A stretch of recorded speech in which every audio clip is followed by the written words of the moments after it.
Clinton has blamed the Palestinian leadership for rejecting what he called a generous peace offer from Israel and the U.S. beginning at Camp David in July 2000. Yes. Your view? The proposal that he made was very ephemeral.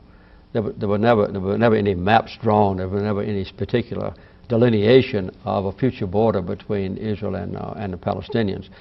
And the proposal that was made also permitted the Palestinians, the Israelis, to have still large portions of Palestine. And it did ostensibly restore about 90% of the little tiny West Bank to the Palestinians.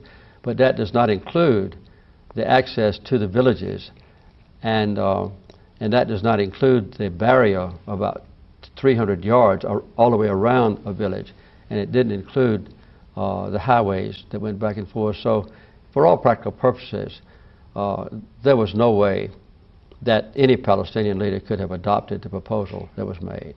If you look at the precise maps, there are no precise maps, by the way, that were proposed by President Clinton. A few maps were written after President Clinton went out of office, but none were presented to the Israelis or to the Palestinians. And I might say that the Prime Minister of Israel and his cabinet debated the Clinton proposals for a long time, and they finally said, we accept them in principle. But they had over 12 pages of objections or caveats, and Arafat also said, we accept the Clinton proposals in principle, but there were a lot of caveats as well. So there never was any precise delineation of land or exact description of what would happen with refugees or in definitive terms with Jerusalem.